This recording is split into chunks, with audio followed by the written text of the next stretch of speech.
វិតគូសួរថាផ្អែមឬក៏ល្វីងមានតែយើងពីរនាក់ដែរដឹងច្បាស់ក្បែរមិនសូវត្រូវតែពេលនៅឆ្ងាយនឹកគ្នាណាស់ហើយមានពេលខ្លះយើងទាំងពីរដូចសិនត្រូវ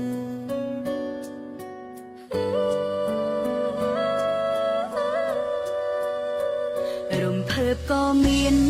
ឆ្លោះយំអោបគ្នាក៏មានពេលខ្លាំងឈានដល់សំបែងចែកផ្លូវម្ដងឆ្លុះម្ដងបែកទឹកភ្នែកសុំការត្រូវរើទៅណាមិនឆ្ងាយឃ្លាតមួយថ្ងៃនឹកស្ទើរឈួតឃ្លាតមួយថ្ងៃនឹកស្ទើរតែឈួតមួយលៀនបែកមួយលៀនច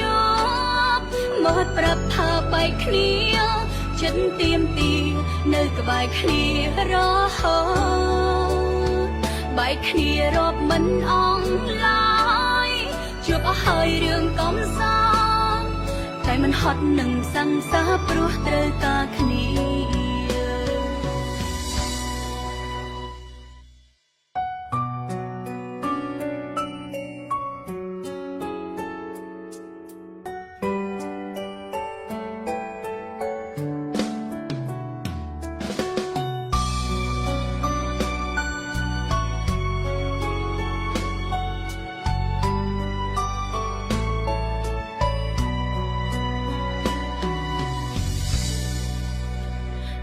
ជីវិតគូសួរថាផ្អែមឬក៏ល្វីង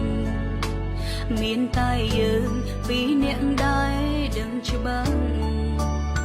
ក្បែរមិនសូវត្រូវតែពេលនៅឆ្ងាយនឹកគ្នាណាស់ហើយមានពេលខ្លះយើងទាំងពីរដូចសិនត្រូវ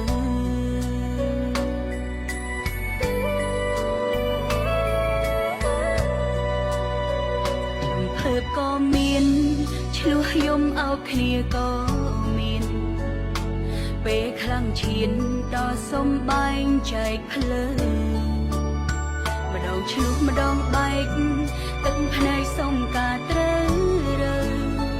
ទៅណាមិនឆ្ងាយឃ្លាតមួយថ្ងៃនឹកស្ទើរឈួតឃ្លាតមួយថ្ងៃនឹកស្ទើរតែមួយលៀនបែកមួយលៀនចប់មកប្រាប់ថាបែកគ្នា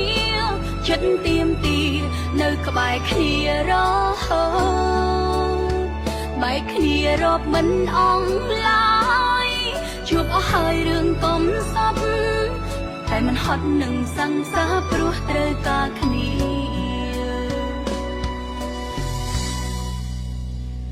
មួយលៀនបែកមួយលៀនចប់មកប្រាប់ថាបែកគ្នាចិត្តទៀមទីនៅក្បែរគ្នារហូតបែកគ្នារាប់មិនអង់ឡាយជួបអស់ហើយរឿងកំសត់តែមិនហត់នឹងសង្សារព្រោះត្រូវការគ្នា